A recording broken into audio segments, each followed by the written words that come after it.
Welcome back, and today we're going over the bolt, and primarily this is just about how this thing gets disassembled and cleaned up and things like that. There's not actually a lot we're going to do to this particular piece, but nonetheless, let's get to it. So first things first, you might need one of these. Now this happens to be a 1/4 inch Allen on an impact wrench, and the reason for that is this right here. You're gonna need to get that out, and it doesn't always come out real easy. So the first time you take it apart, you may need an impact wrench to do this. I hate to put these things in a vise, so what I do is a little different, but it works. It works very well. So let's take a look. Okay, so we've got our Savage Action, and we've already done the work to the shelving on the inside here, and that's all looking real good. So the next thing we have to do is get this apart, clean it up, which I've actually already done, but I want you guys to know how to do this. So the first time you take this bolt out, it's going to be really, really tough. Now, what you can do is actually relax the spring pressure by moving this down into the recess here. So let's see how we can do that. So the first thing you need to really pay attention to is when you pull this bolt out of the rifle that you have some indicators of marking. So Savage is facing you right now as you pull this out, right? So we want to make sure it stays that way. So we're going to have to get this nut out of here. Now, I've already done this, so it's loosened up a little bit, but this thing from the factory is hard, really hard to get out. So let's take a look at how we do this. What I do is I simply, well, let me back up. There's one thing you can do to help you out. Take an Allen wrench, this button right here, keep your fingers out of the way, just push on it. That relaxes the spring pressure. Then you can take this thing and wrap it up in a rag. Make sure you cover the bolt handle here. Take an impact wrench.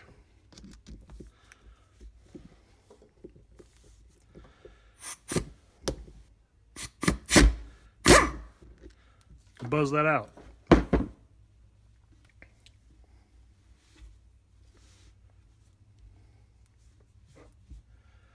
Now what I like to do is just put all my tools off to the side, lay out my rag here, and slowly take this thing apart, making sure that everything comes apart in sequence. Now you get your little button here, and there's actually, this is kind of a pain actually. It's not really hard, it's just well, here, let me get something to show you better. So you can take a pick. There's a sleeve in here that doesn't always cooperate with you. Sometimes you bang it around, use a pick, whatever. Anyways, the sleeve drops down, and you can lift this out. You can pull this whole assembly out of here, firing pin, spring and all. But if you look at this here, probably going to be really hard to see, but there's a cutout here. Well, there's a cutout in this entire area here, but there's an area here that's cut out a little bit larger for the pin to drop through, and once it drops through, it gets trapped till you get to the other end. So what you have to do is get this thing to fall out a little ways so you can get that pin out, and then the whole thing comes out. So once that's done, now you have the bolt face here, and what you do is just push on this, because right here there's a spring washer and it keeps pressure on this, so just push down, pull that pin out, relax the pressure. Now you have a completely empty bolt, nothing in there at all. Now you can separate this here. So you've got a spring washer, your guide, and the bolt face. Now when we go to headspace this, we'll have to knock this pin out right here. Kind of hard to see a little bit, but we'll knock that pin out. Punches out the back side here, and that will take the extractor spring and get that out of our way so that we're not having any false readings. So this is basically it. Not too hard. Now what I've done here is I've cleaned everything up from what the factory gave me, and one thing I did not do is oil it. So I like Rem oil, it's pretty good stuff, and I'll just hold this kind of back a ways, about 12 inches or so, and I'll just lightly spray it, all of it.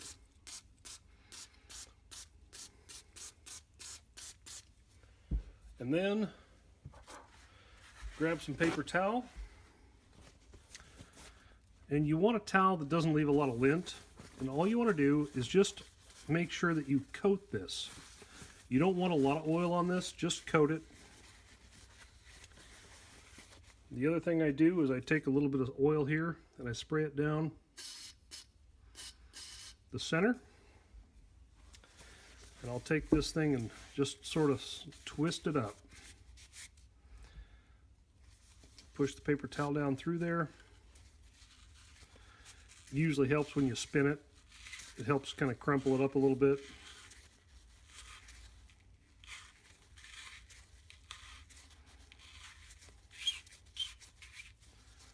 You can actually push this all the way through, or you can just work it from one end to the other. And look, even after I cleaned it once, there's still crap in there.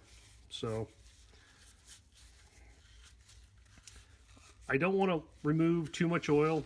All I want to do is just make sure that that oil gets moved around a little bit and well lubricated. So don't put too much oil on your firing pin.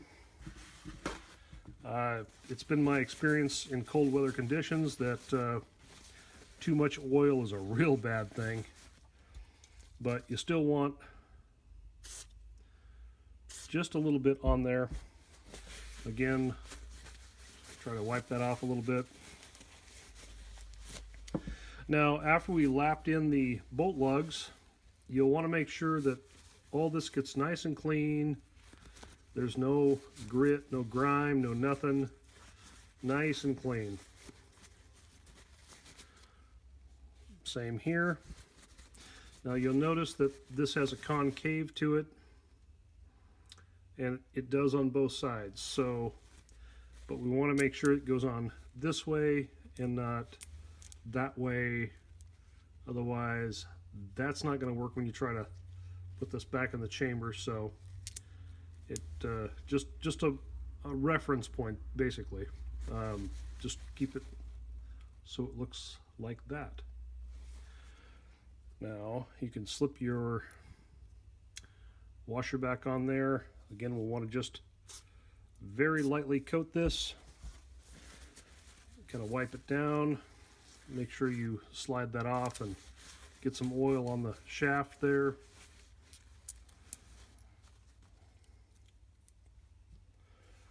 And the rest of this stuff is the same way.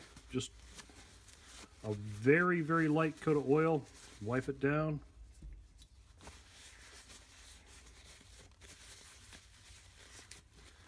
Now in the final stages of this, we are going to add just a very, very light coat of Loctite to this, but right now is not the time.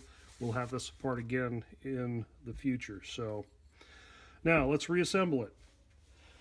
So the first things first, this pin that we popped out of here, that pin has a hole in it, and that pin has a hole in it for a reason, because the firing pin goes through that. So when we assemble this, we have to make sure, get that lined up, and this pin, the hole has to align with the shaft.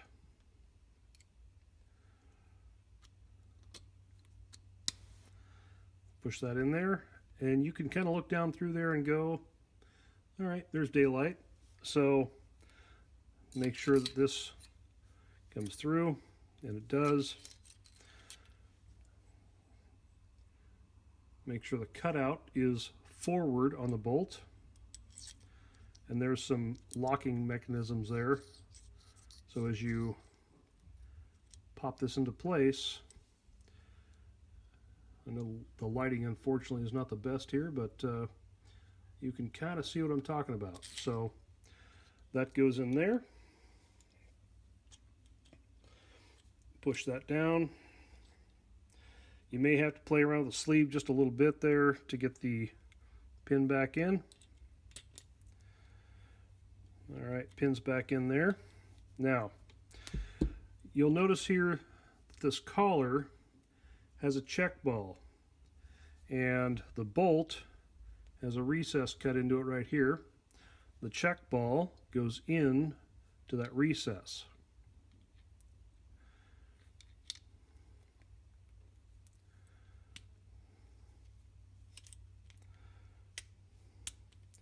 That slides on there like so. And then this here is also keyed. So you'll want to make sure that you key it properly so that when you close the bolt, that name Savage goes over and you can see it out the chamber. And then your bolt goes in.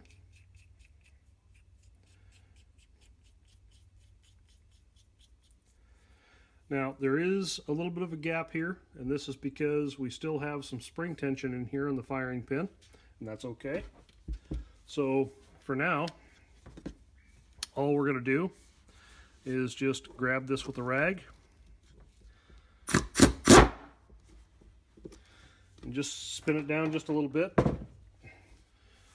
Okay, so you're going to run into one thing here, and that is when you go to put this together, remember we relaxed that spring, right? This pin here on the spring pressure, so it's not going to close. So what you have to do, you can do this one of two ways actually. You can take an Allen key, put a flat face up against that, and this is kind of a pain, but you can take that and push this pin back up into lock position here.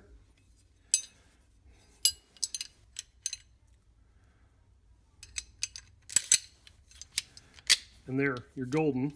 Or the other option is you can put this, when you pre-assemble it, you can put that pin in the lock position. The bolt will stick out much further, but as you hold this down and just, you know, zip this in with a gun here, it will collapse that spring. I personally would recommend leaving it in the relaxed position just in case anything goes wrong, but I've done it both ways. I've been successful both ways. I've never had a problem, so, but it's up to you. And then we're good. Nice, smooth. That's it. So get rid of that that real thick, heavy grease that they use, and just a nice coat of rem oil. Okay, so the other thing I like to do, give it a little better camera angle, but I take this Tetra gun and I'll take this little collar here and I'll just pull it down. Remember, there's a spring washer here, and so you can pull that down with your fingers just a little bit. And what I do is I spin it off to the side, pull that down, and I'll take a little bit of Tetra grease and I'll just put this under the actual recoil lug here and here, pull this back down and slide it over into place and then release it. and what that does is it puts a real nice coating of Tetra gun, which is really good stuff. I really like this stuff. Been using it for a long time. And just kind of smear that around just a little bit.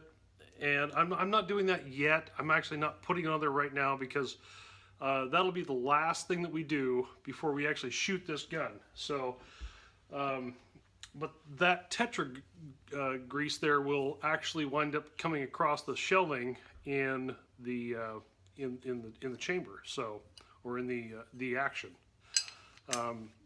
So there you have it. It's as simple as that.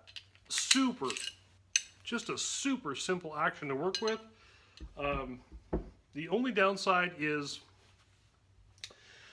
this keeper bolt can be stubborn. I've had some that have just come apart no problem, and I've had others that I'm like, oh my god, is this ever going to come apart? But they all come apart. You may have to have an impact wrench, whether it's air driven or battery or whatever, but you may need to do that. I've seen some people put the bolts in a vise before. Gosh, I mean, I guess it works, but if you can avoid putting that thing in a vise and putting a twist on it, you're way better off. I would rather, if you're going to do this, just put it on a bench, wrap it up in a rag, get an impact wrench, whether it's battery or pneumatic, and just zip that thing off of there. Once you get it off the first time, it's never that bad again. When we do a final assembly, I'll put just a little bit of purple Loctite on there and zip it back together. But it's, well, we'll get into that. So anyways, that's the bolt assembly, and just clean it up. Light coat of some Rem oil or your favorite oil. I like Rem oil, it's good stuff. I actually tested this stuff in salt water against some other brands, and this actually works very well with just raw iron coated in salt water, and I was pretty impressed. So anyways, that's well, that's the latest. So got the barrel coming, ordered the recoil lug. I'll probably order the stock tonight. The next video will probably be some trigger work. I'll hopefully have that posted this weekend. It's not a hard process. It's a little bit time consuming. Take your time with it, but anyways, until next time, folks. Hey, if you like it, thumbs up, subscribe. Most importantly, share the video with your friends and your family or your shooting buddies or whatever, and get the word out, and we'll be back soon. Have fun.